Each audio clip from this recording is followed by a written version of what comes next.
Hello friends, welcome back. स्वागत है आपका lecture number 17 of Indian economy में। भारत की अर्थव्यवस्था के लेक्चर नंबर 17 में आप सभी का बहुत बहुत स्वागत है। और दोस्तों, आज का हमारा लेक्चर नंबर 17 इंडियन एग्रीकल्चर की 5 लेक्चर्स की जो छोटी सी सब सीरीज हमने शुरू की, जिसमें इंडियन एग्रीकल्चर या भारत की कृषि से रिलेटेड संबंधित सारे एस्पेक्ट्स को एक एक करके बहुत डिटेल में डिस्कस करने की कोशिश की है। उस सीरीज में, उस श्रृंखला में आज का हमारा लेक्चर सेकंड लास्ट लेक्चर होगा। और इंडियन एग्रीकल्चर को हमारे अगले लेक्चर नंबर 18 के साथ हम वाइंड अप करेंगे, खत्म करेंगे। और उम्मीद है कि लेक्चर नंबर 18 के बाद आपके माइंड में जितने भी क्वेश्चंस होंगे इंडियन एग्रीकल्चर से रिलेटेड, वो सभी काफी डिटेल में कवर हो चुके होंगे। और दोस्तों, आज के हमारे लेक्चर से एक छोटा सा और चेंज हम करेंगे हमारे लेक्चर्स में। एक रेगुलर फीडबैक आपके द्वारा दिया गया है कि लेक्चर्स काफी टाइम बाद आते हैं, क्योंकि ग्राफिक्स एडिटिंग में, शूट करने में काफी समय लग जाता है। तो आज के लेक्चर नंबर 17 से कोशिश करेंगे कि आगे आने वाले लेक्चर्स 2 घंटे या 2 घंटे से ज्यादा के बजाय करीब 1 घंटे के आसपास के लेक्चर्स हों, ताकि रफली हर वीक हम एक नया लेक्चर आपके सामने रोल आउट कर सकें दोस्तों। तो दोस्तों, अगर आपको कोई भी रेफरेंस किसी भी लेक्चर से रिलेटेड चाहिए तो आप डिस्क्रिप्शन सेक्शन में जा सकते हैं। टेलीग्राम चैनल, व्हाट्सएप चैनल हमारा आप ज्वाइन कर सकते हैं। आज के लेक्चर प्लस पहले के लेक्चर्स या फ्यूचर में जो भी हम लेक्चर्स डिलीवर करेंगे, उनके लिए जो मेन सोर्स हमारा होगा वो होगा इंडियन इकोनॉमी, भारतीय अर्थव्यवस्था बाय रमेश सिंह। और दोस्तों, इस किताब की सबसे अच्छी बात यह है कि यह इंग्लिश मीडियम साथ ही साथ हिंदी मीडियम दोनों में ही कॉम्प्रिहेंसिवली अवेलेबल है। क्योंकि जो हिंदी मीडियम के हमारे सब्सक्राइबर्स हैं, व्यूअर्स हैं, उनका एक कांस्टेंट फीडबैक रहा है कि जो प्रेजेंटेशंस हैं उनको हम हिंदी में भी ट्रांसलेट करके आपको दें। तो मुझे लगता है सबसे अच्छा ऑप्शन रहेगा, तरीका रहेगा, माध्यम रहेगा कि ऐसी बुक हम चूज करें जो इंग्लिश मीडियम के साथ साथ हिंदी मीडियम में भी बहुत अच्छे एक्सप्लेनेशन के साथ अवेलेबल हो दोस्तों। तो आज का हमारा लेक्चर 17, जहां लेक्चर 16 खत्म होता है, वहां से शुरू करते हैं। लेक्चर 16 में हमने कई सारे मेजर टॉपिक्स को कवर करने की कोशिश की, जैसे कि सप्लाई चेन मैनेजमेंट, जैसे कि इरिगेशन की क्या स्थिति है हमारे देश में इंडियन एग्रीकल्चर में, जैसे कि फार्म मैकेनाइजेशन, जैसे कि सीड डेवलपमेंट, मतलब बीजों को लेकर क्या इश्यूज हैं, क्या चैलेंजेस हैं, क्या अपॉर्चुनिटीज हैं, क्या ऑप्शंस हो सकते हैं। उसके बाद हमने बात की फर्टिलाइजर्स, पेस्टिसाइड्स मतलब कि खाद, उसके अलावा कीटनाशक, एग्री क्रेडिट कि किसानों को पैसा चाहिए अपनी एक्टिविटीज को कैरी आउट करने के लिए, उसमें क्या चैलेंजेस हैं, क्या ऑप्शंस उसमें हो सकते हैं। इसके बाद हमने बात की एग्रीकल्चर एक्सटेंशन सर्विसेज, मतलब किसानों तक नॉलेज पहुंचे उसके लिए क्या क्या ऑप्शंस हैं, क्या क्या इनिशिएटिव्स हैं, स्कीम्स हैं, क्या क्या चैलेंजेस हैं, क्या सिचुएशन है। फिर हमने बात की प्रधानमंत्री फसल बीमा योजना, एक मेजर इनिशिएटिव गवर्नमेंट का कि किसानों को जो दिक्कतें आती हैं अपनी उपज को लेके, अपने प्रोडक्शन को लेके, अपनी खेती को लेके, कई बार हो सकता है वेदर की वजह से, नेचुरल कैलामिटीज की वजह से या किसी अन्य कारण से अगर उनकी फसल के ऊपर नेगेटिव इंपैक्ट हो, तो उसको कैसे एक बीमा योजना के थ्रू, एक इंश्योरेंस स्कीम के थ्रू कॉम्पनसेट किया जा सके। और लेक्चर 16 लास्ट में कवर करता चला गया WTO, और WTO के साथ इंडियन एग्रीकल्चर क्या प्रोस्पेक्ट्स हैं, क्या चैलेंजेस हैं, कैसे वो टाई अप होते हैं इस ग्लोबलाइज्ड वर्ल्ड में। और दोस्तों, आज का हमारा जो लेक्चर 17 है वो बात करेगा WTO के इस कॉन्वर्सेशन को आगे बढ़ाते हुए एग्रीकल्चर में दी जाने वाली अलग अलग तरह की सब्सिडीज, जिनको WTO रिकॉग्नाइज करता है, अलग अलग बॉक्सेस में कैटेगराइज करता है। उसके बाद हम बात करेंगे नेशनल फूड सिक्योरिटी एक्ट या राष्ट्रीय खाद्यान्न सुरक्षा अधिनियम की। फिर हम बात करेंगे फूड प्रोसेसिंग की। उसके बाद फूड प्रोसेसिंग की क्या इंपॉर्टेंस है, और इसके साथ यही हम खत्म करेंगे आज का हमारा लेक्चर 17। और दोस्तों, लेक्चर 18 इस फूड प्रोसेसिंग के कॉन्वर्सेशन को, डिस्कशन को कंक्लूड करते हुए जो बाकी टॉपिक्स हैं इंडियन एग्रीकल्चर से रिलेटेड, जैसे कि फार्मर्स की इनकम को डबल कैसे किया जाए, जैसे कि फेमिनाइजेशन ऑफ एग्रीकल्चर क्या है, उन सभी को डिटेल में कवर करेगा। तो दोस्तों, आइए शुरू करते हैं आज का हमारा लेक्चर 17 ऑफ इंडियन इकोनॉमी, जिसमें सबसे पहला हमारा जो सब टॉपिक होगा वो होगा WTO, और WTO के साथ साथ कृषि में, एग्रीकल्चर में किस किस तरह की सब्सिडीज को अलाउ किया गया है, कैटेगराइज किया गया है दोस्तों। वर्ल्ड ट्रेड ऑर्गेनाइजेशन और एग्रीकल्चरल सब्सिडीज के बारे में, जो भी सब्सिडीज हो, जो भी छूट हो जो गवर्नमेंट देती है अपने एग्रीकल्चरल सेक्टर को या हमारे कृषि सेक्टर को, खेती बाड़ी को, किसी भी तरह का डोमेस्टिक जो सपोर्ट होता है, घरेलू सपोर्ट जो होता है, WTO उसको AMS कहता है, AMS के तौर पे कैटेगराइज करता है। और AMS का मतलब है एग्रीगेट मेजर ऑफ सपोर्ट, मतलब गवर्नमेंट किस तरीके से अपने एग्रीकल्चर को सपोर्ट करती है, वो सभी चीजें, चाहे वो सब्सिडीज हो, चाहे वो फार्म इनपुट पे छूट हो, किसी और तरह का डायरेक्ट कैश ट्रांसफर हो, इन सभी को मिला के WTO कहता है कोई भी गवर्नमेंट अपने एग्रीकल्चर सेक्टर को सपोर्ट करेगी तो उसको हम मानेंगे एग्रीगेट मेजर ऑफ सपोर्ट या AMS। और इस AMS को दो टर्म्स में कैलकुलेट किया जाता है, एक तो प्रोडक्ट और दूसरा इनपुट सब्सिडीज के तौर पे। WTO का कहना है कि जो प्रोडक्ट सब्सिडीज हैं, जो प्रोडक्ट पे दी जाती हैं, जैसे मिनिमम सपोर्ट प्राइस या न्यूनतम समर्थन मूल्य या MSP, और उसके अलावा इनपुट सब्सिडीज होती हैं जो नॉन प्रोडक्ट सब्सिडीज होती हैं, मतलब प्रोडक्ट पे आप डायरेक्टली नहीं देते हो लेकिन जनरल सब्सिडीज हैं। जैसे अगर आपने किसानों को क्रेडिट अवेलेबल करवाया, फर्टिलाइजर्स या खाद अवेलेबल करवाया, इरिगेशन या बेसिकली सिंचाई के संसाधन उपलब्ध कराए, आपने पावर, बिजली में उनको छूट दी, इससे क्या होगा, किसानों की जो लागत है, उनकी कॉस्ट ऑफ जो प्रोडक्शन है वो कम हो जाएगी, लेकिन किसी पर्टिकुलर प्रोडक्ट के साथ वो एसोसिएटेड नहीं है। वहीं जो प्रोडक्ट सब्सिडीज हैं, जैसे कि MSP, गेहूं के लिए इतना, चावल के लिए इतना, दाल के लिए इतना, और बाकी डिफरेंट क्रॉप्स के लिए MSPs डिफाइंड हैं, तो वो एक प्रोडक्ट स्पेसिफिक सब्सिडी है। और input subsidies non product specific subsidies होती हैं। दोनों ही टाइप की जो सब्सिडीज हैं, अल्टीमेटली इससे फायदा किसानों को पहुंचता है, उनकी कीमतें कम होती हैं, उनका प्रॉफिट उससे हो सकता है बढ़ता हुआ दिखाई दे। और इससे जब किसानों की लागत कम होगी तो उनका प्रोडक्ट वर्ल्ड मार्केट में, डोमेस्टिक मार्केट में ज्यादा कंपेटिटिव तौर पे बिक जाएगा। और इसी को WTO कहता है डिस्टॉर्शंस। डिस्टॉर्शंस मतलब ये एक्चुअल लागत नहीं है किसान की, क्योंकि सरकार ने उसको सब्सिडाइज कर दिया, सरकार ने उसको पैसा दे दिया, सरकार ने उसको छूट दे दी।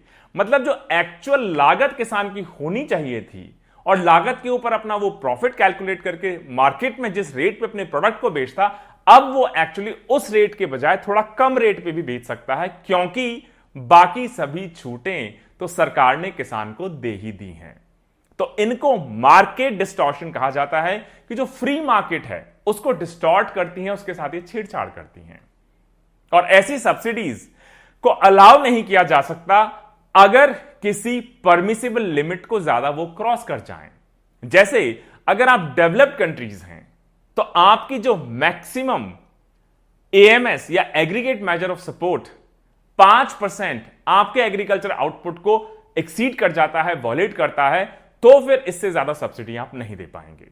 वहीं पे डेवलपिंग कंट्रीज के लिए 5% के बजाय AMS या एग्रीगेट मेजर ऑफ सपोर्ट की जो सीलिंग है, हायर लिमिट है, उसको 10% रखा गया है, ताकि डेवलपिंग कंट्रीज, क्योंकि अभी गरीब हैं, डेवलपमेंट प्रोसेस में हैं, उनके फार्मर्स को ज्यादा सपोर्ट की जरूरत है, तो उनके पास ज्यादा फ्लेक्सिबिलिटी रहे अपने फार्मर्स को, अपने किसानों को सब्सिडी देने के लिए।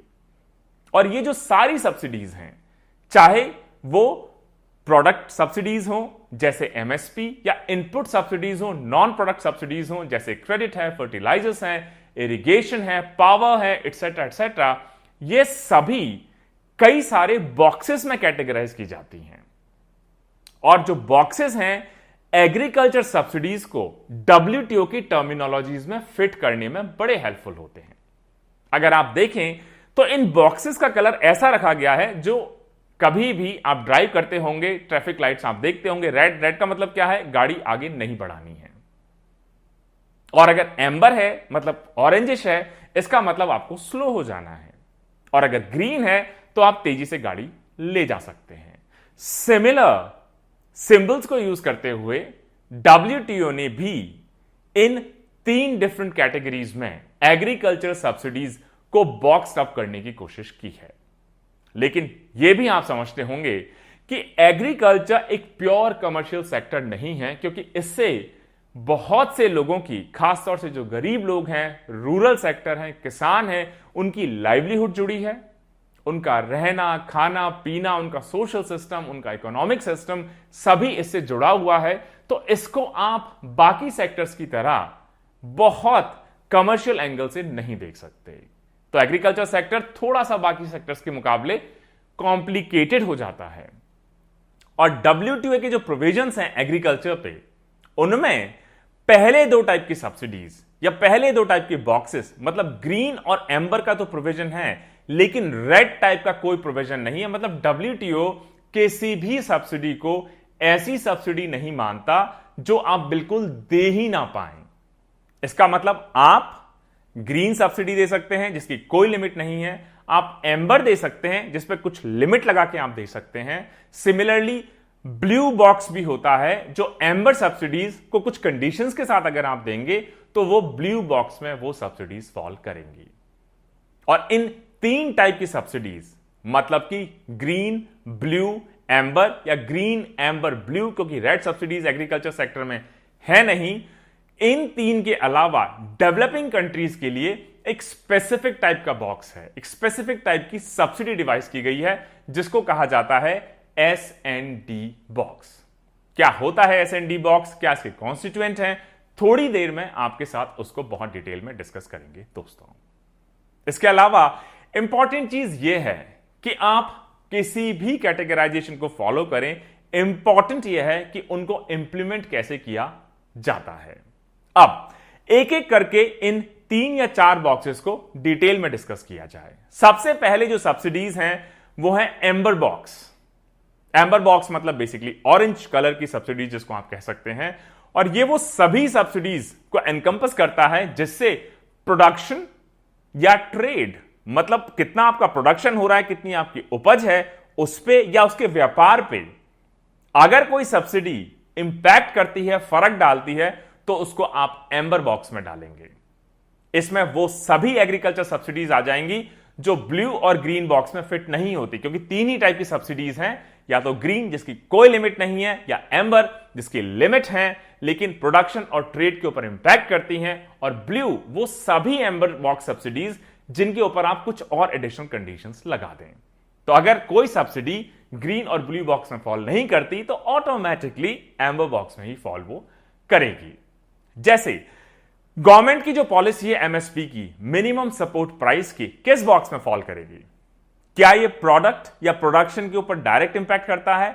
बिल्कुल हां। अगर MSP गवर्नमेंट ज्यादा निर्धारित कर देती है किसी भी क्रॉप की, गेहूं की, चावल की, दाल की, तो ज्यादा किसान उसको खाने लगेंगे, क्योंकि उनको लगेगा हमें ज्यादा प्रॉफिट होगा, ज्यादा फायदा होगा। गवर्नमेंट एक गारंटीड प्राइस पे इसको खरीदेगी, तो प्रोडक्शन पे इंपैक्ट है, प्रोडक्शन पे इंपैक्ट है, इमीडिएटली एम्बर बॉक्स में सब्सिडी फॉल करेगी।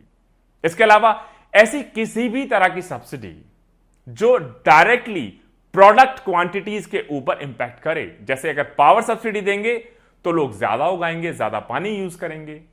फर्टिलाइजर्स पे सब्सिडी देंगे, लोग ज्यादा फर्टिलाइजर, खाद यूज करेंगे। पेस्टिसाइड्स पे सब्सिडी देंगे, मतलब कीटनाशक पे, उसका भी प्रोडक्शन पे इंपैक्ट होगा। इरिगेशन का भी प्रोडक्शन पे इंपैक्ट होगा। तो जिस चीज का प्रोडक्शन पे और ट्रेड पे इंपैक्ट हो वो सभी एम्बर बॉक्स सब्सिडीज होंगी, जैसे कि MSP हो गया, पावर सब्सिडी हो गई, फर्टिलाइजर सब्सिडी हो गई, पेस्टिसाइड सब्सिडी हो गई, इरिगेशन सब्सिडी हो गई। और WTO के प्रोविजंस में ये जो सभी सब्सिडीज हैं एम्बर बॉक्स की, इसमें जो कंट्रीज हैं उनको कुछ टारगेट्स को अचीव करना होगा। WTO के प्रोविजंस के हिसाब से जो डेवलप्ड कंट्रीज हैं उनको अपनी एम्बर बॉक्स सब्सिडीज को 5% तक लिमिट करना होगा, और डेवलपिंग कंट्रीज को 10% तक लिमिट करना होगा। और ये 5% और 10% किसका होंगे? GDP का नहीं, आपका एग्रीकल्चरल जो आउटपुट है टोटल। मान लीजिए 100 करोड़ का मेरे एग्रीकल्चर आउटपुट है, तो डेवलप्ड कंट्रीज में 5 करोड़ रुपए की ही आप एम्बर बॉक्स सब्सिडीज दे पाएंगे, और डेवलपिंग कंट्रीज में आप 10 करोड़ रुपए तक की सब्सिडी अपने किसानों को, अपने फार्मर्स को दे पाएंगे। इसका मतलब वो सभी सब्सिडियां जो प्रोडक्शन प्रमोशन से प्रोडक्शन पे जो इंपैक्ट हो जाएं उसको अलाउ करें, उन सभी को आप कहेंगे एम्बर सब्सिडी, एम्बर बॉक्स में जो सब्सिडीज फॉल करती हैं। और अभी जो निगोशिएशन चल रहे हैं इंटरनेशनल लेवल पे WTO के डिफरेंट कंट्रीज, इस चीज को लेके भी काफी डिबेट है कि इनकी जो लिमिट है, क्या इसको 5 और 10% रखा जाए, इसको चेंज किया जाए, इसको कम रखा जाए, या अभी हमने ओवरऑल 5 और 10% इसमें डिफाइन कर दिया है, क्या उसको फर्दर ब्रेक डाउन करें हम एक एक प्रोडक्ट से रिलेटेड कि गेहूं के लिए इतना, चावल के लिए इतना, कॉर्न के लिए इतना, पोटैटो के लिए इतना, या ओवरऑल एक अम्ब्रेला हम कंट्रीज के लिए फिक्स कर दें, डेवलपिंग कंट्रीज एक्सेट्रा, और कंट्रीज के ऊपर हम छोड़ दें कि उसको कैसे वो अपने आप में एडजस्ट करती हैं। तो दोस्तों, ये हुई एम्बर बॉक्स सब्सिडीज। अब सेकेंड क्लास ऑफ सब्सिडीज जो हैं, ये है blue box subsidies. Blue box subsidies वो सभी एम्बर बॉक्स वाली ही सब्सिडीज हैं जिसपे आप कुछ कंडीशंस लगा दें। और ब्लू बॉक्स सब्सिडीज डिजाइन इस तरीके से की जाती हैं कि आप डिस्टॉर्शंस को कम कर सकें, मतलब बेवजह की सब्सिडी अपने किसानों को आप ना दे पाएं, ताकि सभी मोर और लेस एक लेवल प्लेइंग फील्ड या सेम फील्ड में आए और एक दूसरे से कंपीट कर सकें। और ये वो सभी सब्सिडीज जो नॉर्मली एम्बर बॉक्स में फॉल करती हैं, उनको आप ब्लू बॉक्स में भी रख सकते हैं, लेकिन एक सर्टेन प्रोडक्शन लेवल की कंडीशंस के साथ। और ये सब्सिडीज जो जनरली ब्लू बॉक्स में फॉल करती हैं, ये कई तरह के जो डायरेक्ट पेमेंट्स हैं, अगर आप डीबीटी देते हैं किसानों को, किसी तरह का और पेमेंट करते हैं, किसी तरह का कोई असिस्टेंस प्रोग्राम है गवर्नमेंट का किसानों के लिए, किसी तरह का एग्रीकल्चर को एनकरेज करने के लिए प्लान है, रूरल डेवलपमेंट के लिए प्लान है, और किसी तरह का कैश अगर गवर्नमेंट का उसमें बर्न हो रहा है, तो इन सभी सब्सिडियों को आप ब्लू बॉक्स सब्सिडी के तौर पर कैटेगराइज करेंगे। और आज की डेट में क्या ब्लू बॉक्स सब्सिडीज के ऊपर किसी तरह की कोई लिमिट है, सीलिंग है? नहीं, ब्लू बॉक्स सब्सिडीज पे किसी तरह की कोई स्पेंडिंग लिमिट नहीं है, लेकिन आप अगर उन कंडीशंस के अंदर फॉल करते हैं, तो अगर आप उन कंडीशंस को वॉयलेट करते हैं तो आपका वॉयलेशन माना जाएगा, और उसके बाद जो पीनल एक्शन होगा WTO के नॉर्म्स के हिसाब से, वो आपके ऊपर, आपकी कंट्री के ऊपर लगाया जा सकता है। और अभी जो नेगोशिएशंस चल रहे हैं, उसमें कुछ कंट्रीज तो ब्लू बॉक्स सब्सिडीज को जैसी हैं वैसी ही रखना चाहते हैं, क्योंकि उनके हिसाब से ब्लू बॉक्स सब्सिडीज उनके फार्मर्स के लिए बहुत जरूरी है। और कई का कहना है कि ब्लू बॉक्स सब्सिडीज को खत्म कर देना चाहिए और एम्बर बॉक्स सब्सिडीज में ही मर्ज कर देना चाहिए, इसको थोड़ा सा रैशनलाइज करके, ताकि ये बहुत ज्यादा बॉक्सेस ऑफ सब्सिडीज क्रिएट करने की जरूरत ना पड़े। कई का यह भी कहना है कि जो ये लिमिट्स हैं, जो कंडीशंस आप लगा रहे हैं एम्बर बॉक्स सब्सिडीज के ऊपर ब्लू बॉक्स सब्सिडीज में कन्वर्ट करने के लिए, उनको हो सकता है चेंज करने की जरूरत हो, थोड़ा फ्लेक्सिबल बनाने की जरूरत हो। तो दोस्तों, ये हो गए पहले दो टाइप की सब्सिडीज या पहले दो टाइप के बॉक्स ऑफ सब्सिडीज। पहला हुआ एम्बर बॉक्स सब्सिडीज, दूसरा हुआ ब्लू बॉक्स सब्सिडीज, और तीसरा जो है वो है ग्रीन बॉक्स सब्सिडीज। अब ग्रीन सिग्नल, ग्रीन लाइट का मतलब किसी तरह की कोई रोक टोक नहीं है, कोई कंडीशन नहीं है।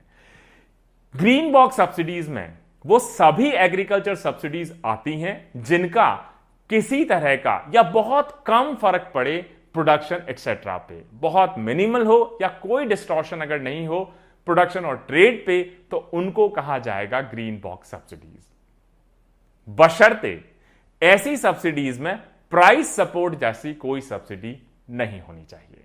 इसका मतलब ग्रीन बॉक्स सब्सिडी में वो सभी सब्सिडीज आएंगी जिसमें गवर्नमेंट के जो खर्चे हैं, एक्सपेंसेस हैं, और ऐसे खर्चे, ऐसे एक्सपेंसेस जो किसी पर्टिकुलर प्रोडक्ट को टारगेट नहीं कर रहे हैं, जितने भी इनकम सपोर्ट प्रोग्राम्स हैं उसमें शामिल नहीं हैं, किसी लेवल ऑफ प्रोडक्शन को हिट नहीं करते हैं, चेंज नहीं करते हैं, इंपैक्ट नहीं करते हैं, उनको आप ग्रीन बॉक्स ऑफ सब्सिडीज में कैटेगराइज कर सकते हैं। और क्योंकि डेफिनेशन इतनी वाइड है कि अगर प्रोडक्शन लेवल को हिट नहीं करता है, प्रोडक्ट को हिट नहीं करता है, या किसी तरह का डायरेक्ट इनकम सपोर्ट नहीं है, तो ग्रीन बॉक्स सब्सिडी में आ जाएगा। तो ग्रीन बॉक्स सब्सिडी की जो डेफिनेशन है सबसे वाइड है, और इसमें गवर्नमेंट की वो सारी सब्सिडीज, जैसे अगर आप फूड सिक्योरिटी के लिए या खाद्यान्न सुरक्षा के लिए अगर आप स्टोरेज कर रहे हैं, अगर कहीं पे आप स्टोर कर रहे हैं, या आप डिजीज और पेस्ट कंट्रोल के ऊपर खर्च कर रहे हैं, आप रिसर्च और डेवलपमेंट पे खर्च कर रहे हैं, एक्सटेंशन सर्विसेज पे खर्च कर रहे हैं, या किसी तरह का आप डायरेक्ट पेमेंट दे रहे हैं फार्मर्स को जो प्रोडक्शन को इंपैक्ट नहीं करेगा, किसी तरह का एग्रीकल्चर रीस्ट्रक्चरिंग कर रहे हैं, एनवायरमेंटल प्रोटेक्शन के लिए, क्लाइमेट चेंज से लड़ने के लिए, रीजनल डेवलपमेंट के लिए, क्रॉप और इनकम इंश्योरेंस एटसेट्रा, जो किसी पर्टिकुलर प्रोडक्ट से रिलेटेड नहीं है, प्रोडक्शन लेवल्स को इंपैक्ट नहीं करता, उन सभी को आप ग्रीन बॉक्स ऑफ सब्सिडीज में कैटेगराइज कर सकते हैं। और ग्रीन बॉक्स ऑफ सब्सिडीज की कोई लिमिट नहीं है, लेकिन आपको सिर्फ जो पॉलिसी स्पेसिफिक क्राइटेरिया है उसको मीट आउट करना पड़ेगा, उसके हिसाब से आपको सब्सिडीज को देना होगा। आप उन अगर कंडीशंस को वॉयलेट करेंगे तो फिर WTO के जो एक्शन है या रूल्स एंड नॉर्म्स हैं उसके हिसाब से आपके ऊपर कार्रवाई हो सकती है। तो जो ग्रीन बॉक्स ऑफ सब्सिडी है ये देखा जाए, क्योंकि इसके ऊपर कोई लिमिट नहीं है, तो WTO की जो लिमिट्स हैं 5%, 10%, उस 5 और 10% में ग्रीन बॉक्स ऑफ सब्सिडीज को कैलकुलेट नहीं किया जाता, क्योंकि इनके ऊपर कोई लिमिट नहीं है। इसका मतलब 5%, 10% की लिमिट एक्चुअली सिर्फ एम्बर बॉक्स ऑफ सब्सिडीज के ऊपर ही एप्लीकेबल है। और रीजन यही है क्योंकि ये किसी पर्टिकुलर प्रोडक्शन को इंपैक्ट नहीं करते, किसी पर्टिकुलर क्रॉप को फेवर नहीं करते, और इस वजह से आप ये नहीं कह सकते कि एक्चुअली इनका जो इंपैक्ट है ट्रेड या प्रोडक्शन को डिस्टॉर्ट करने में वो सिग्निफिकेंट है। और इस वजह से ग्रीन बॉक्स सब्सिडीज को आप प्रोडक्शन न्यूट्रल बॉक्स भी कहते हैं, मतलब इनका प्रोडक्शन के ऊपर रियली कोई डायरेक्ट इंपैक्ट आप नहीं कह सकते। ये तो रही थ्योरी, लेकिन सच्चाई जो जमीन पर है, ग्राउंड लेवल जो रियलिटी है, वो एक्चुअली काफी अलग दिखाई देती है। कई कंट्रीज का यह भी कहना है, खासतौर से कि जो डेवलप्ड कंट्रीज हैं, विकसित देश हैं, वो अपनी बहुत सारी सब्सिडीज जो एक्चुअली प्रोडक्शन लेवल पे, उपज पे, प्रोडक्शन पे, आउटपुट पे या ट्रेड पे इंपैक्ट करती हैं, उनको छुपाकर ग्रीन बॉक्स सब्सिडीज की तरह अपने किसानों को डिस्पर्स करते हैं, जिसकी वजह से उनके किसानों को सब्सिडाइज ज्यादा इनपुट्स मिल पाते हैं। और जो डेवलपिंग कंट्रीज हैं, हमारे जैसे देश हैं जहां पे अभी किसान इतने ज्यादा शायद रिसोर्सफुल ना हो, केपेबल ना हो, उनके लिए एक बहुत बड़ा डिसएडवांटेज क्रिएट करते हैं। उनका यह भी कहना है कि जो डेवलप्ड कंट्रीज हैं बहुत सारा डायरेक्ट पेमेंट देते हैं अपने किसानों को, और उनको भी, जैसे कि अगर उनके इनकम इंश्योरेंस आप करवा देंगे, अगर उनकी कोई इनकम सेफ्टी स्कीम्स होंगी, इन्वायरमेंटल प्रोटेक्शन होगा, ऐसी सब्सिडीज को भी जो डेवलप्ड कंट्रीज हैं वो पैकेज करने की कोशिश करते हैं ग्रीन सब्सिडीज में, ग्रीन बॉक्स सब्सिडीज में, ताकि उसकी कोई लिमिट ना रहे, अपने किसानों को ज्यादा से ज्यादा सब्सिडी वो पहुंचा पाएं। और हमारे जैसे देश जो कि रूल बेस्ड ऑर्डर को रिस्पेक्ट करते हैं, फॉलो करते हैं, उनके किसानों को अगर उतनी सब्सिडी नहीं मिल पाएगी तो उनकी लागत बढ़ेगी, उनकी कीमत बढ़ेगी, और जब इंटरनेशनल मार्केट में जाएंगे तो हो सकता है कि अमेरिकन फार्मर का आलू 50 रुपए किलो वो बेचे और हम लोग 60-70 रुपए किलो बेचने के लिए बाध्य हो जाए। उस केस में इंटरनेशनल मार्केट में जिसकी कीमत कम, जिसकी क्वालिटी बेटर, उसका ही प्रोडक्ट लोग खरीदेंगे, तो हमारे किसानों को नुकसान हो जाएगा। ऑपोजिट व्यू भी है। कई लोगों का कहना है कि अभी जो ये कैटेगराइजेशन है ग्रीन बॉक्स सब्सिडीज का, ये काफी एडिक्वेट है। इनफैक्ट इसको और ज्यादा फ्लेक्सिबल बनाना चाहिए ताकि कंट्री अपनी नीड के हिसाब से इसमें घटा बढ़ा सके। और environmental protection, climate change, animal welfare, ये इमर्जिंग कंसर्न्स हैं। अगर इसको हम ग्रीन बेस्ड सब्सिडी में नहीं डालेंगे, कैपिंग वाली सब्सिडी बॉक्स में डालेंगे, तो हम एनवायरमेंटल प्रोटेक्शन या फिर क्लाइमेट चेंज या एनिमल वेलफेयर जैसे इमर्जिंग इश्यूज के लिए अपने किसानों को पैसा नहीं दे पाएंगे, उनको सपोर्ट नहीं दे पाएंगे। तो कहीं ना कहीं इन इमर्जिंग इश्यूज से लड़ने के लिए, इनको टैकल करने के लिए, इनको एड्रेस करने के लिए उतना अच्छे से शायद हम लोग तैयार ना हो पाए। और जो लास्ट बॉक्स आप कह सकते हैं वो है S&D बॉक्स। S&D बॉक्स का मतलब है सोशल एंड डेवलपमेंट बॉक्स, और ये सिर्फ डेवलपिंग कंट्रीज को, मतलब विकासशील देशों के लिए ही एप्लीकेबल होगा। पहले के जो 3 बॉक्सेस हमने भी डिस्कस किए, amber box, blue box, green box, उसमें कहीं ना कहीं किसी ना किसी तरह की कंट्रोवर्सी है, लेकिन S&D बॉक्स में किसी तरह की कोई कंट्रोवर्सी नहीं है, क्योंकि ये सब्सिडीज S&D बॉक्स की सिर्फ डेवलपिंग कंट्रीज को ही दी जाती हैं, उन्हीं को अलाउ की जाती हैं। लेकिन उनको भी ये सब्सिडीज तभी अलाउ की जाएंगी जब वो कुछ पर्टिकुलर कंडीशंस को मीट आउट करेंगे।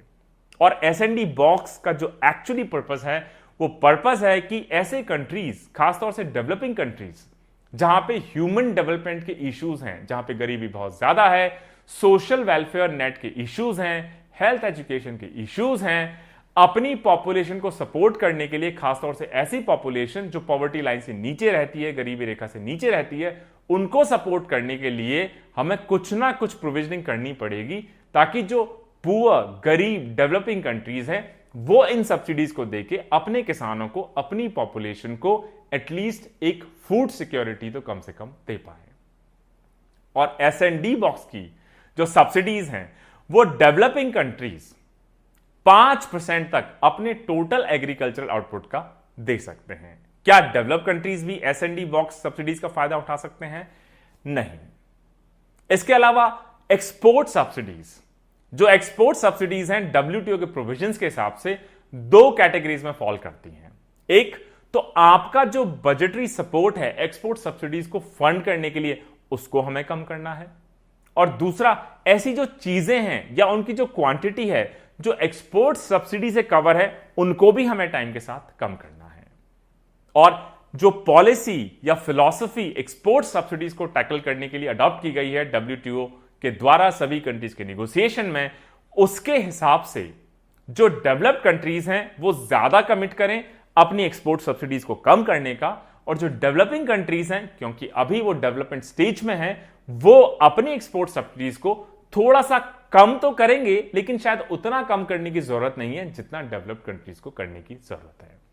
क्रिटिक्स का यह भी कहना है कि डेवलप्ड नेशंस इतनी ज्यादा सब्सिडी देते हैं एक्सपोर्ट सब्सिडीज के तौर पे कि वो कितना भी कम कर लें डेवलपिंग कंट्रीज के मुकाबले फिर भी कई गुना ज्यादा ही होगा। और इस वजह से डेवलपिंग कंट्रीज का कहना है कि एक्सपोर्ट सब्सिडीज को खत्म कर देना चाहिए, ताकि ये जो डिस्टॉर्शन है जो एक्सपोर्ट सब्सिडीज की गार्ब में या उनके पीछे छुपकर या उनकी आड़ में डेवलप्ड वर्ल्ड, डेवलप्ड कंट्रीज अपने किसानों तक पहुंचाते हैं, और डेवलपिंग कंट्रीज शायद उतने अभी रिसोर्सफुल सक्षम नहीं है, नहीं पहुंचा पाते हैं, ये जो नॉन लेवल प्लेइंग फील्ड है ये खत्म हो। एक और टर्म, तो ये तो हो गई कुछ डायरेक्ट टाइप की सब्सिडीज, कुछ इनडायरेक्ट तरीके भी हैं जिससे आप ट्रेड को इन्फ्लुएंस कर सकते हैं, जिससे आप प्रोडक्शन को इन्फ्लुएंस कर सकते हैं, और वो है sanitary and phytosanitary measures. Provisions जो हैं WTO के, ये जितने भी इनके मेंबर्स हैं उनको अलाउ करते हैं कि आप प्रोडक्ट्स के लिए अपने हेल्थ और सेफ्टी स्टैंडर्ड्स को डिफाइन कर सकते हैं, लेकिन उनके लिए साइंटिफिक ग्राउंड्स होने चाहिए। अपने मनमाने तरीके से आप डिफाइन नहीं करेंगे कि इस पर्टिकुलर प्रोडक्ट का, अगर मान लीजिए आप टिश्यूज, नैपकिन्स कुछ भी इंपोर्ट करते हैं या व्हीट, राइस कुछ भी इंपोर्ट करते हैं, तो उसके ये मानक होंगे, इन चीजों पे, सफाई पे, सेफ्टी पे, एक्सेट्रा पे अगर आप खरे उतरते हैं तो आप एक्सपोर्ट कर सकते हैं, इंपोर्ट कर सकते हैं। साइंस बेस्ड, साइंटिफिक ग्राउंड्स पे आप अपने हेल्थ और सेफ्टी स्टैंडर्ड्स डिफाइन कर सकते हैं। लेकिन क्रिटिक्स ये भी कहते हैं कि ये जो छूट दी गई है WTO द्वारा कि आप अपने health and safety standards define करिए, ताकि आप इंश्योर हो सकें कि जो प्रोडक्ट्स आपके पास आ रहे हैं वो एक सर्टेन स्टैंडर्ड के हैं, इसको बहुत सारे जो डेवलप्ड वर्ल्ड नेशंस हैं ये मिसयूज भी करते हैं।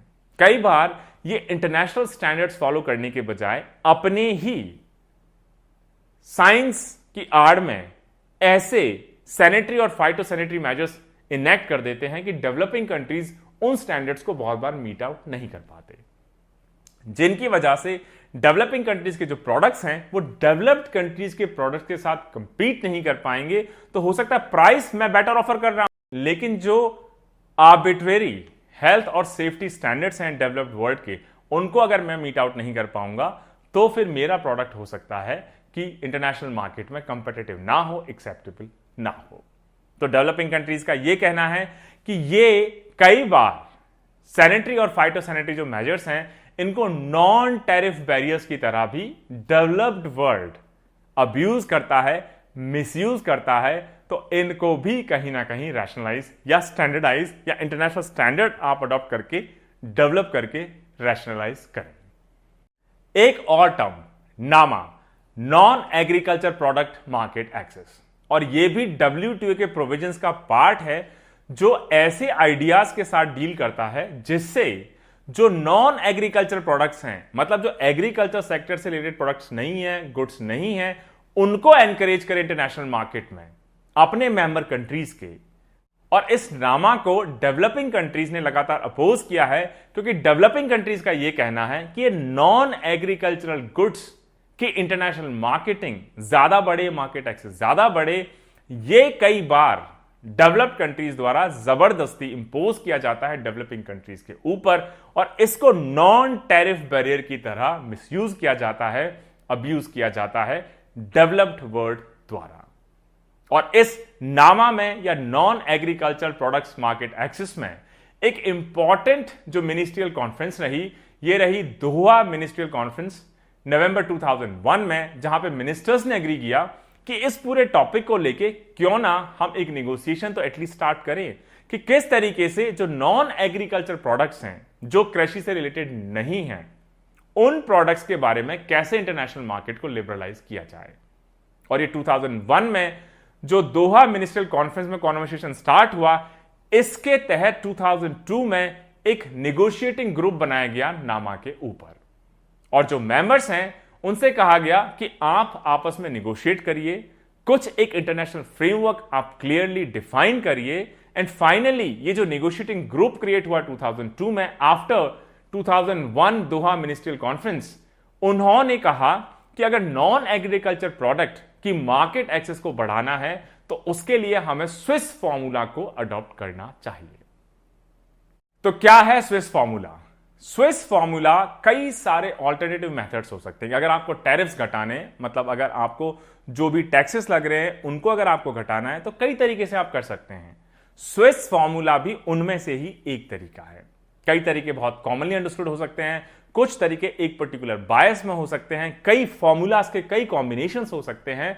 स्विस फॉर्मूला का कहना है कि अगर आपका टैरिफ ज्यादा है, मान लीजिए गेहूं के इंपोर्ट पे अगर आप 20% टैक्स लगाते हैं और वहीं पे चावल के इंपोर्ट पे अगर आप 5% टैक्स लगाते हैं, तो जिस पे ज्यादा टैरिफ, जिस पे ज्यादा टैक्स, उसको आप उतना ही कट जल्दी करेंगे, और जिस पे कम टैरिफ है, कम टैक्स है पहले से, उसको थोड़ा सा कम कट करेंगे, ताकि टाइम के साथ दोनों ऑलमोस्ट सेम लेवल पे आने की कोशिश करें। यह है स्विस फॉर्मूला कि ज्यादा टैरिफ तो जल्दी cut, steeper cut, higher cut, अगर कम टैरिफ तो relatively lower cut, slower cut. इस फॉर्मूला को स्विट्जरलैंड ने, जो टोक्यो राउंड ऑफ नेगोशिएशंस हुआ गैट का 1973 से 1979, उसमें प्रपोज किया। लेकिन स्विट्जरलैंड में 1973 से 1979 में खुद ने प्रपोज किया, लेकिन स्विट्जरलैंड बाद में खुद इसको अपोज करने लगा।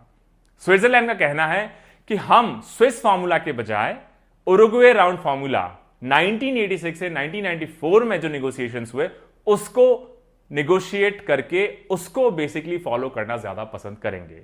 और ये जो स्विस फॉर्मूला है कि अगर टैरिफ्स हाई हैं तो स्टीपर कट, ज्यादा कट, अगर टैरिफ्स कम है तो थोड़े कट, इसके बजाय हम एक फ्लैट रेट, हम एक linear cut 6% per year, 6% per year आप टैरिफ्स को कम करते चले जाएंगे। 6 साल में जो भी आपके एग्रीकल्चर प्रोडक्ट्स हैं उस पे 36% आप कम कर देंगे। इसके अलावा एक मिनिमम टैरिफ कट होना चाहिए कि हर प्रोडक्ट पे कम से कम 15% आप टैरिफ कट करेंगे ही करेंगे। तो इसका मतलब इससे फर्क नहीं पड़ेगा कि किसका टैरिफ ज्यादा था, उस पे ज्यादा कट करना है, टैरिफ कम है तो कम कट करना है, ऐसा नहीं, सभी पे सेम लीनियर तरीके से 6%, 6% प्रति वर्ष के हिसाब से आप अपने जो टैरिफ हैं, टैक्सेस है, उसको कम करेंगे। तो स्विट्जरलैंड का कहना है कि स्विस फॉर्मूला नहीं, उरुग्वे राउंड ऑफ 1986-94 के जो नेगोशिएशंस हैं उसके हिसाब से फ्लैट रेट जो मेथड है टैरिफ रिडक्शंस का, उसको हम फॉलो करें। तो दोस्तों, ये आज का हमारा हुआ पहला सब topic on WTO। Different type की सब्सिडीज, डिफरेंट टाइप के बॉक्सेस, क्या उसके अच्छे साइड्स हैं, क्या उसका क्रिटिसिज्म है, कैसे उसको आगे बढ़ाया जा सकता है, डेवलप्ड वर्ल्ड का क्या कहना है, डेवलपिंग कंट्रीज का क्या उसमें डिफरेंट व्यू पॉइंट है। अब हमारा आज का जो सेकंड सब टॉपिक है वो बहुत ही इंपॉर्टेंट सेकंड सब टॉपिक है, जो लगभग सभी की लाइफ को डायरेक्टली इनडायरेक्टली इंपैक्ट करता है। अब हम बात करेंगे दुनिया के सबसे बड़े सोशल वेलफेयर प्रोग्राम के बारे में, जिसको नेशनल फूड सिक्योरिटी एक्ट के नाम से भी जाना जाता है। और नेशनल फूड सिक्योरिटी एक्ट, यह राष्ट्रीय खाद्यान्न सुरक्षा एक्ट कब इनेक्ट किया गया? 2013 में। किस मिनिस्ट्री ने? Ministry of consumer affairs, food and public distribution, दिसंबर 2013 में इस एक्ट को लेकर आया और यह इंडिया का ही नहीं दुनिया का सबसे बड़ा सोशल वेलफेयर प्रोग्राम है और यह लगभग 80 करोड़ से भी ज्यादा लोगों को यह लीगल गारंटी देता है कि आप सभी को सब्सिडाइज सस्ता फूड ग्रेन मिलेगा, जो कहीं ना कहीं ऐतिहासिक भी कहा जाता है फूड सिक्योरिटी के पॉइंट ऑफ व्यू से और फूड सिक्योरिटी के माध्यम से न्यूट्रिशनल सिक्योरिटी स्टैंड पॉइंट से भी। कुछ मेजर हाईलाइट समझने की कोशिश करते हैं कि ये जो हिस्टोरिक 2013 का नेशनल फूड सिक्योरिटी एक्ट है, क्या हैं इसके की पॉइंट्स, सेलिएंट पॉइंट्स। पहला, जो रूरल पॉपुलेशन है उसको रफली ये 75% तक कवर करता है, अर्बन एरियाज में रफली 50%। इसका मतलब टोटल पॉपुलेशन अगर हम मिला ले रूरल प्लस अर्बन तो रफली 2/3 जो हमारी पॉपुलेशन है वो इस दायरे में पड़ती है, जिससे कि नेशनल फूड सिक्योरिटी एक्ट 2013 के थ्रू उनको हर महीने 5 किलो खाना या फूड ग्रेन्स जैसे राइस चावल 3 रुपए प्रति किलो, व्हीट या गेहूं 2 रुपए प्रति किलो और जो मोटा अनाज है वो 1 रुपए प्रति किलो उनको मिल सके, कि मतलब इंसान को कम से कम भरपेट खाने को मिले एक अफोर्डेबल प्राइस पे, तो उसके आधार पे अपनी जिंदगी वो चला सके। साथ ही साथ ऐसे जो गरीब परिवार हैं या पुअरेस्ट ऑफ द पुअर है, सबसे पुअर तबके के लोग हैं, उनको जो अंत्योदय अन्न योजना है उसके तहत जो 35 किलो फूड ग्रेन्स मिलते हैं हर हाउस होल्ड को हर महीने में, वो भी लगातार मिलते रहेंगे। नेशनल फूड सिक्योरिटी एक्ट का स्पेशल फोकस है कि जो वुमेन और चिल्ड्रन हैं, मतलब जो महिलाएं और बच्चे हैं, उनको न्यूट्रिशन प्रॉपर मिल सके, जैसे प्रेग्नेंट वुमेन हैं, लैक्टेटिंग मदर्स हैं, न्यूट्रिशियस मील मिल सके। साथ ही साथ जो मैटरनिटी बेनिफिट है 6,000 रुपए के, वो भी मिल सके, सब्सिडाइज फूड ग्रेन भी मिल सके, ताकि खाना तो मिले ही मिले लेकिन इसके साथ साथ पौष्टिक आहार भी हो, न्यूट्रिशन भी उनको मिले। और जो बच्चे 6 महीने से 14 साल के एज ब्रैकेट में फॉल करते हैं, उनको इस बात की भी लीगल गारंटी है कि आप चाहें तो राशन या गर्म पका हुआ खाना जो पहले से प्रिस्क्राइब्ड न्यूट्रिशन नॉर्म्स हैं उसके तहत आप या तो वहीं खा सकते हैं, आप चाहे तो उसको घर पे भी ले जा सकते हैं। इसके अलावा जो नेशनल फूड सिक्योरिटी एक्ट है, इसमें हाउस होल्ड की हेड किसे माना जाएगा, मेल को, फीमेल को, कोई एज ब्रैकेट डिफाइंड है। अगर कोई भी विमेन 18 ईयर्स से ज्यादा की हैं उस हाउस होल्ड में, तो उस हाउस होल्ड का मुखिया हेड उस विमेन को माना जाएगा, मेल को नहीं माना जाएगा। और कोशिश यह है कि जो हमारी महिला हैं, गृहिणियां हैं, उनको ज्यादा कंट्रोल मिले खाने के ऊपर, फूड सिक्योरिटी के ऊपर, न्यूट्रिशन सिक्योरिटी के ऊपर। और जो राशन कार्ड इश्यू होगा उसमें परिवार के मुखिया के तौर पे 18 साल से ज्यादा की जो महिला होंगी उनका नाम ही अंकित होगा। अगर 18 साल से ज्यादा की कोई महिला नहीं है उस परिवार में, हाउस होल्ड में, तो फिर जो सबसे सीनियर एल्डेस्ट मेल मेंबर हैं उनको उस परिवार का हाउस होल्ड का हेड माना जाएगा। और इस एक्ट को इफेक्टिवली इंप्लीमेंट करने के लिए जो पब्लिक डिस्ट्रीब्यूशन सिस्टम है उसमें जैसे डोर स्टेप डिलीवरी, कि लोगों को दुकान पे नहीं आना पड़ेगा कोटेदार के पास या राशन की दुकान पे, वो अपने आप उनके घर तक देके जाएगा। इसके अलावा इंफॉर्मेशन टेक्नोलॉजी को यूज करना, एंड टू एंड कंप्यूटराइजेशन, आधार को यूज करना ताकि बेनिफिशियरीज की डुप्लिसिटी को हटाया जा सके, उनका क्लियरली आइडेंटिफिकेशन हो सके। इसके अलावा targeted public distribution system etcetera, इन सबको इंप्लीमेंट करना भी national food security act of 2013 में शामिल है।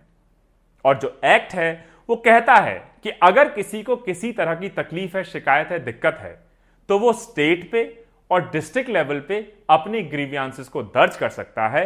और स्टेट्स अगर चाहें तो उनकी जो एग्जिस्टिंग मशीनरी है, डिस्ट्रिक्ट ग्रीवियांस रिड्रेसल ऑफिसर के थ्रू, डीजीआरओ के थ्रू या स्टेट फूड कमीशन के थ्रू, उनके थ्रू इन ग्रीवियांसेस को एड्रेस कर सकते हैं, रिजॉल्व कर सकते हैं।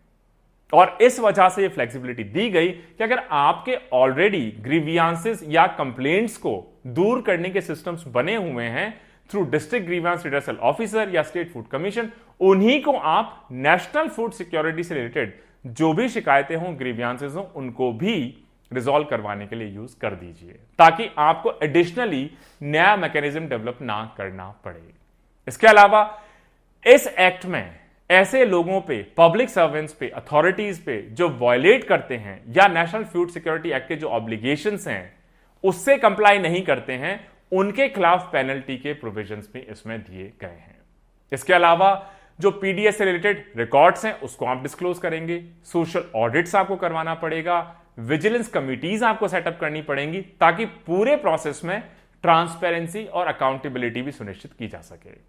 और आज की डेट में अगर हम देखें तो नेशनल फूड सिक्योरिटी एक्ट जो 2013 में लॉन्च हुआ, इसको सभी स्टेट्स, सारे के सारे स्टेट्स, सारे के सारे प्रदेश या राज्य और सभी यूनियन टेरिटरीज इसको फॉलो करती हैं और 80 करोड़ से भी ज्यादा लोगों को यह नेशनल फूड सिक्योरिटी एक्ट का सब्सिडाइज्ड फूड ग्रेन उपलब्ध करवाया जाता है। चंडीगढ़, पुदुचेरी और जो अर्बन एरियाज हैं दादरा और नगर हवेली, वहां पे फूड ग्रेन के बजाय डायरेक्ट कैश ट्रांसफर किया जाता है कि फूड सब्सिडी के बजाय सीधा पैसे आपके अकाउंट में देंगे through DBT, direct beneficiary transfer, और उस पैसे से आप जहां से भी चाहें ओपन मार्केट से फूड ग्रेन खरीद सकते हैं। इसके अलावा जो बेनिफिशियरीज हैं इनको दो कैटेगरीज में डिवाइड किया गया है। एक तो ऐसे हाउस होल्ड जो सबसे ज्यादा गरीब हैं, उनको अंत्योदय अन्न योजना में कैटेगराइज किया गया है, जिनको हर महीने हर हाउस होल्ड को 35 किलो फूड ग्रेन मिला करेगा सब्सिडाइज रेट्स पे, और बाकी सबको प्रायोरिटी हाउस होल्ड्स। और प्रायोरिटी हाउस होल्ड्स स्टेट्स अपने अपने क्राइटेरिया के हिसाब से डिवाइस कर सकती हैं, क्राइटेरिया बना सकती हैं। इनको 5 किलो फूड ग्रेन हर पर्सन को हर महीने, जैसा मैंने कहा कि चावल 3 रुपए प्रति किलो, गेहूं 2 रुपए प्रति किलो और मोटा दाना या कोर्स ग्रेन्स 1 रुपए प्रति किलो के हिसाब से इनको अवेलेबल करवाए जाएंगे। और व्हीट और राइस अवेलेबल हो सके एडिक्वेट क्वांटिटी में, साथ ही साथ ब्लैक मार्केटिंग ना हो या मार्केट प्राइसेस एकदम से ज्यादा ना बढ़ जाए, उसके लिए भी गवर्नमेंट ने यह इंश्योर किया है कि भाई पॉलिसी तो बहुत अच्छी बना दी, लेकिन अगर मान लीजिए प्राइसेस गेहूं के बहुत बढ़ गए या चावल के बहुत बढ़ गए या दूसरी कम्युनिटीज के बहुत बढ़ गए, उसको कैसे कंट्रोल करें? एडिक्वेट स्टॉक गवर्नमेंट के पास कैसे अवेलेबल रहे जिसके थ्रू इन फूड ग्रेन्स को सब्सिडाइज रेट पे आप लोगों तक पहुंचा पाए?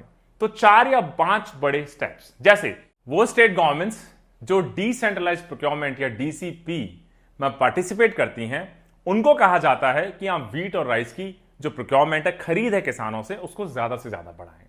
इसके अलावा 5 मिलियन टन, लगभग 50 लाख टन के फूड ग्रेन्स के स्ट्रेटेजिक रिजर्व्स मेंटेन किए जाते हैं ऑपरेशनल स्टॉक्स के ऊपर। मतलब अगर ऐसी कोई सिचुएशन आ जाए कि कोई नेचुरल कैलामिटी हो जाए या फिर किसी तरह की एक्सट्रीमिटी आ जाए, जैसे कोविड-19 आ गया, गवर्नमेंट ने डिसाइड किया कि एडिशनल फूड ग्रेन दिया जाए, ऐसी सिचुएशंस को मीट आउट करने के लिए 5 मिलियन टन का एक स्ट्रेटेजिक रिजर्व भी मेंटेन किया जाता है।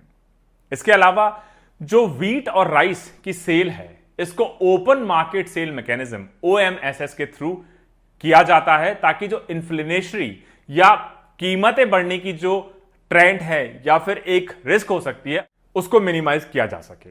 इसके अलावा कई सारे PDS या पब्लिक डिस्ट्रीब्यूशन रिफॉर्म्स भी हम लोगों ने लॉन्च किए हैं, जैसे कि 1 नेशन 1 राशन कार्ड।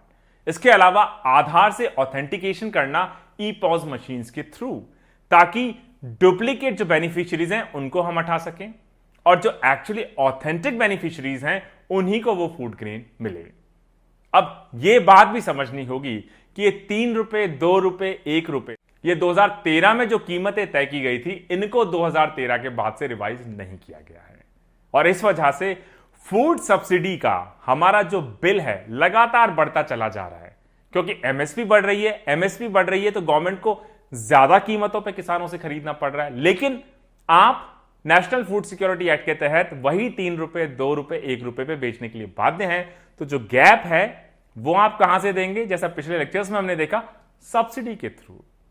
तो अगर आप इस 3 रुपए, 2 रुपए, 1 रुपए को नहीं बढ़ाएंगे और कीमतें अगर फूड ग्रेन्स की बढ़ेंगी, एमएसपी अगर बढ़ेगा, इनपुट कॉस्ट अगर बढ़ेगा, तो हमारा फूड सब्सिडी का बिल बढ़ता ही चला जाएगा।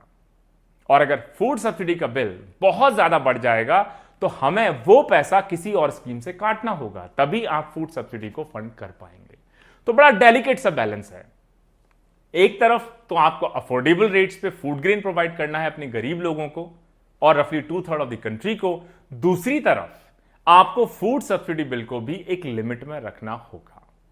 इसका मतलब जो एमएसपी बढ़ रहा है क्रॉप्स का, इकोनॉमिक कॉस्ट ऑफ प्रोक्योरमेंट जो बढ़ रही है, उसको भी हमें अकाउंट में लेना होगा पीरियडिकली, ताकि ये जो रेट्स हैं सब्सिडाइज फूड ग्रेन की, इनको भी हर 5 साल में या 10 साल में रिवाइज किया जा सके।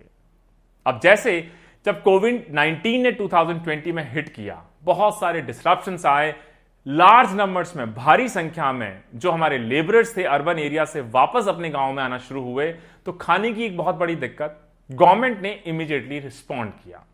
सबसे पहले उन्होंने कहा कि शॉर्ट टर्म मेजर में जो भी माइग्रेंट वर्कर्स हैं, जो चाहे उस स्टेट के कार्ड से कवर होते हैं नहीं होते हैं, लेकिन उनको आप 5 किलो फूड ग्रेन और 1 किलो चना पर फैमिली 2 महीने के लिए देंगे, ताकि उनके खाने पीने की इमीडिएट व्यवस्था हम कर सकें। और इसके लिए रफली 8 करोड़ माइग्रेंट के लिए गवर्नमेंट को 3500 करोड़ रुपए खर्च करने पड़े, मतलब सेंटर और स्टेट को मिलाकर। सेंटर ने कहा कि पैसा हम देंगे और स्टेट्स इसका इंप्लीमेंटेशन को, आइडेंटिफिकेशन को और डिस्ट्रीब्यूशन को इंप्लीमेंट करेंगे। यह तो हुआ short term relief. Long term major में पीएम की टेक्नोलॉजी ड्रिवन सिस्टम रिफॉर्म्स हैं। उन्होंने कहा कि जो पूरा प्रोसेस है पब्लिक डिस्ट्रीब्यूशन सिस्टम या राशन सिस्टम या पीडीएस का सिस्टम, इसको अब हम मार्च 2021 से one nation one ration card में शिफ्ट करेंगे, ताकि लोग एक स्टेट से दूसरे स्टेट में जाएं लेकिन फिर भी सेम राशन कार्ड यूज कर पाएं। और ऐसा ना हो कि अगर मेरा राशन कार्ड दिल्ली में बना है, कानपुर में बना है, जयपुर में बना है, बेंगलोर में बना है, तो मैं जम्मू कश्मीर में राशन ना उठा पाऊं। मैं अगर इस देश का भारतवासी हूं, एक देश है, तो एक राशन कार्ड सभी स्टेट्स में एप्लीकेबल होना चाहिए। मार्च 2021 से इस one nation one ration card reform को 20 से भी ज्यादा स्टेट्स में हम इंप्लीमेंट कर चुके हैं दोस्तों। तो हमारा सेकंड सब topic on national food security act, क्या है ये एक्ट, क्या है इसके की सेलिएंट फीचर्स, कब इंट्रोड्यूस हुआ, किसने इंट्रोड्यूस किया, क्या इसके इंपॉर्टेंट एस्पेक्ट्स हैं, क्या इसका क्रिटिसिज्म है, ये सभी कवर करने की कोशिश की है दोस्तों। जो तीसरा सब टॉपिक होगा आज के हमारे final lecture on Indian agriculture का, वो है food processing sector in India. मतलब आपने गेहूं उगाया, आपने बाजरा उगाया, आपने चावल उगाया, आपने आलू उगाया, अब उसको सीधा अगर आप किसान उसको मंडी में बेच दे, मार्केट में बेच दे, तो आपने कोई वैल्यू एडिशन नहीं किया, जैसा उगाया वैसा दे दिया। फिर किसी वो फैक्ट्री में जाएगा, प्लांट में जाएगा, वहां पे उसमें केचप उसका बना सकते हैं टमाटर से, या फिर आलू की चिप्स बन सकती है, भुजिया बन सकती है, या राइस का कुछ और बन सकता है, गेहूं का कुछ और बन सकता है। वो अपना प्रॉफिट ऐड करके फाइनल प्रोडक्ट बेचेगा लोगों को। उसका फायदा किसानों को मिलेगा? नहीं मिलेगा। ये जो बीच की प्रोसेस है कि किसान तो देगा किसी फैक्ट्री को मंडी में, बीच में जो ये पूरी इंडस्ट्री है इसको कन्वर्ट करती है डिफरेंट प्रोडक्ट्स में, इसको कहा जाता है फूड प्रोसेसिंग। मतलब आप रॉ मटेरियल को प्रोसेस करके फाइनल प्रोडक्ट जो बनाते हैं उसको आप कहेंगे फूड प्रोसेसिंग। और अगर इंडियन फूड प्रोसेसिंग इंडस्ट्री की बात करें, बहुत बड़ा क्रिटिसिज्म है कि इंडिया ने बहुत ग्रोथ की, पॉपुलेशन ने ग्रोथ की, इकोनॉमी ने ग्रोथ की, लेकिन इंडिया की जो फूड प्रोसेसिंग इंडस्ट्री है वो उसके साथ या उस स्पीड से ग्रो करती हुई नहीं देखी गई।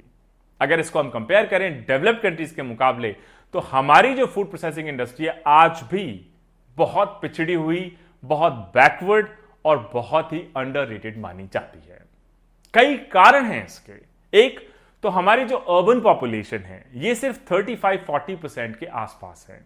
अगर आप गांव में रह रहे हैं तो जनरली आप प्रोसेस्ड फूड कंज्यूम करना प्रेफर नहीं करते, क्योंकि हेल्थ इंप्लीकेशंस आपको लगते हैं। साथ ही साथ जो प्योर रियल नेचुरल फूड है वो इजीली अवेलेबल होता है। इसके अलावा प्रोसेस्ड फूड महंगा भी होता है, तो जो रूरल पॉपुलेशन है शायद उसको अफोर्ड ना कर पाए। तो एक तो अर्बन पॉपुलेशन लेवल्स इंडिया में कम है।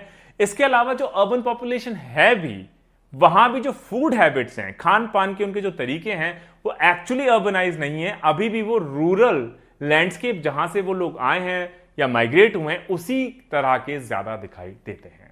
इसका मतलब शहर में आ गए लेकिन खाने की हैबिट शायद ज्यादा हमारी रूरल एरिया से रिलेटेड भी देखी जाती हैं। इस वजह से प्रोसेस्ड फूड को इवन जो अर्बन पॉपुलेशन है वो भी इतना प्रेफर नहीं करती।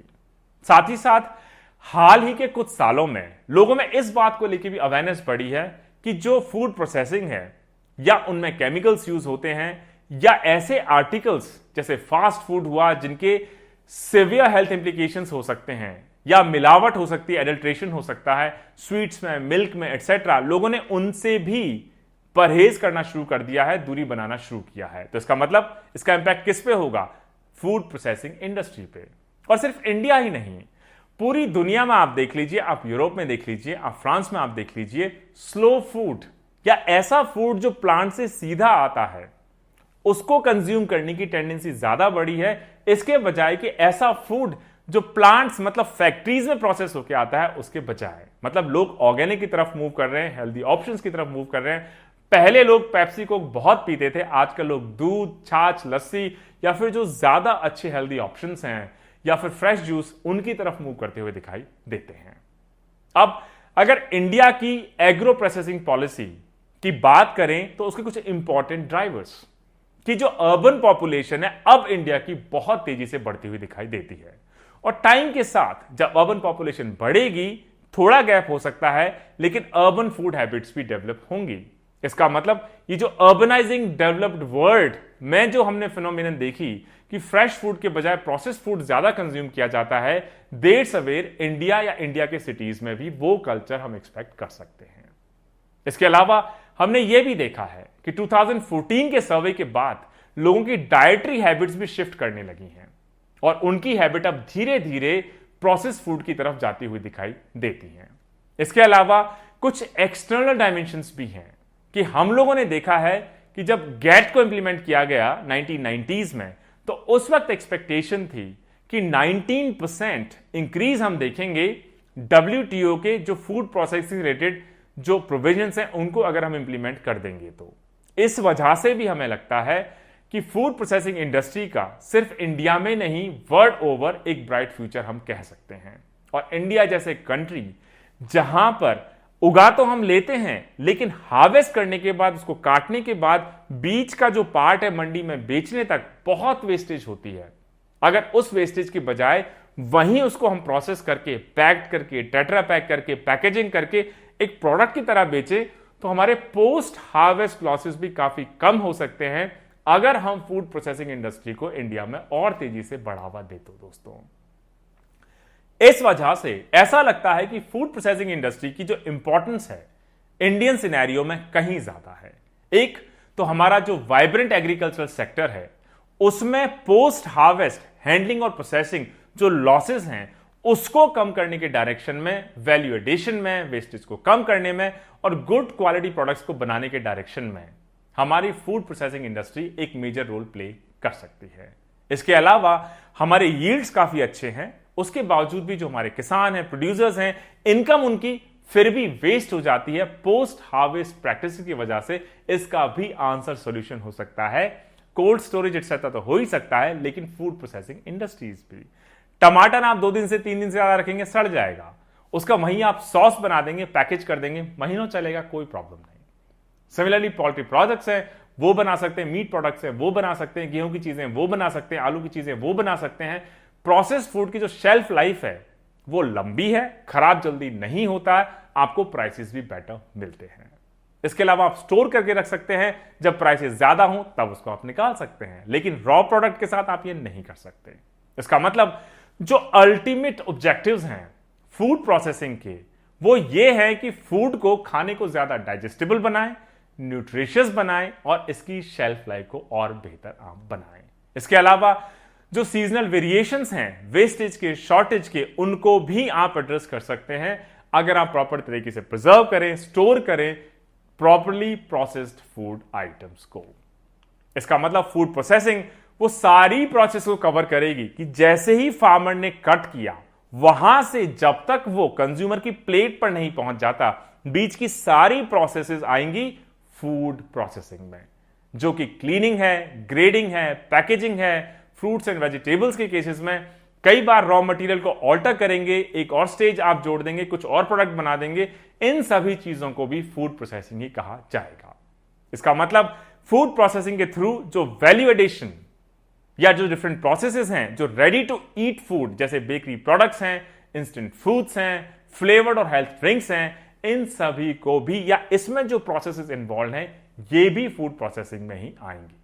तो इंडिया में जो फूड प्रोसेसिंग इंडस्ट्री अभी तक शायद उस स्पीड से, उस पेस से ग्रो करते हुए नहीं देखी, उसके सामने बहुत बड़ी अपॉर्चुनिटी है कि वो सस्टेनेबल लाइवलीहुड्स और इकोनॉमिक डेवलपमेंट रूरल कम्युनिटीज के लिए नई अपॉर्चुनिटीज क्रिएट कर सकते हैं।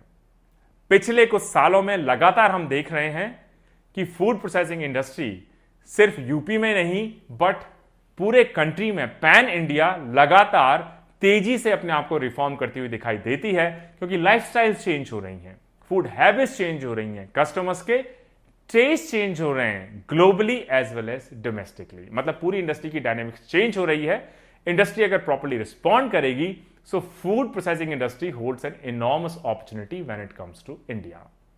कई अगर इंपॉर्टेंट फायदे आप देखें फूड प्रोसेसिंग के, तो फार्मर्स को क्या फायदा? फार्मर्स को ज्यादा अच्छे रिटर्न्स मिल पाएंगे, ज्यादा अच्छी यील्ड मिल पाएगी, रिस्क उनकी कम हो जाएगी, वेस्टेज उनकी काफी कम हो जाएगी। कंज्यूमर्स को ज्यादा वैरायटी मिलेगी, ज्यादा कंपेटिटिव प्राइसेस मिलेंगी और नए नए तरह के प्रोडक्ट्स उनको मिल पाएंगे। साथ ही साथ उनके जो न्यूट्रिशनल की डिमांड्स हैं उसको भी फूड प्रोसेसिंग इंडस्ट्री अपने डिफरेंट प्रोडक्ट्स के थ्रू मीट आउट करने की पोजीशन में होगी। इकोनॉमी को नई बिजनेस अपॉर्चुनिटीज होंगे, एक्सपोर्ट्स बढ़ेंगे, वर्कफोर्स को एम्प्लॉयमेंट मिलेगा। मतलब फूड प्रोसेसिंग इंडस्ट्री चाहे वो फार्मर्स हो, कंज्यूमर्स हो, ओवरऑल इकोनॉमी हो, एम्प्लॉयमेंट जनरेशन हो, एक्सपोर्ट्स हो, सभी के लिए फूड सिक्योरिटी हो, एक बहुत इंपॉर्टेंट एस्पेक्ट है। इंडिया का प्रोडक्शन बेस बहुत बड़ा है और अगर हम ठीक तरह की पॉलिसीज लाएं, इंडस्ट्रियलिस्ट को प्रॉपर्ली प्रमोट करें, तो पूरी दुनिया का फूड सप्लायर हम बन सकते हैं। हमारा तो 1.5 बिलियन लोगों का डोमेस्टिक मार्केट है ही है, इसके अलावा एक मेजर एक्सपोर्टर के तौर पे भी इमर्ज हो सकते हैं दोस्तों। तो इंडिया को जो इतना बड़ा मार्केट है, इसमें फूड प्रोड्यूसर्स के तौर पे, फूड प्रोसेसर्स के तौर पे, मशीनरी मेकर्स के तौर पे, फूड टेक्नोलॉजिस्ट के तौर पे, सर्विस प्रोवाइडर्स के तौर पे बहुत सारे इमर्जिंग सब सेक्टर्स क्रिएट कर सकते हैं, जिसमें एम्प्लॉयमेंट अपॉर्चुनिटीज, जिसमें अर्निंग अपॉर्चुनिटीज, जिसमें value addition opportunities, export opportunities सब क्रिएट हम कर सकते हैं growth in food processing sector in India. इसीलिए हमें पॉलिसी लेवल पे, इन्वेस्टमेंट लेवल पे, टेक्नोलॉजी लेवल पे, सप्लाई चेन मैनेजमेंट लेवल पे, कोल्ड स्टोरेज लेवल पे, फाइनेंसिंग लेवल पे, रिटेलिंग एक्सपोर्ट्स लेवल पे, सभी लेवल्स पे फोकस करने की जरूरत है। लेकिन इंडिया की जो फूड प्रोसेसिंग इंडस्ट्री है, कई तरह के इश्यूज को लगातार फेस करती चली आ रही है। जैसे एक तो पब्लिक इन्वेस्टमेंट काफी कम है, इंफ्रास्ट्रक्चर अभी भी बहुत खराब है, क्रेडिट फैसिलिटीज उतनी अवेलेबल नहीं है और ऑर्गेनाइज नहीं है, फ्रेगमेंटेड सेक्टर है। तो दोस्तों ये आज का हमारा तीसरा सब टॉपिक जो हमने कवर करने की कोशिश की, इंडिया की फूड प्रोसेसिंग इंडस्ट्री की हिस्ट्री, करंट स्टेटस, साथ ही साथ क्या फ्यूचर हो सकता है, इन सभी एस्पेक्ट्स को कवर करती हुई एक कॉम्प्रिहेंसिव कॉन्वर्सेशन। तो मुझे उम्मीद है दोस्तों आज का हमारा लेक्चर 17 इंडियन इकोनॉमी का, जिसमें इंडियन एग्रीकल्चर में चौथा लेक्चर हमने आपके समक्ष डिलीवर किया है, आपको पसंद आया होगा। Stay tuned for lecture 18। जय हिंद, जय भारत।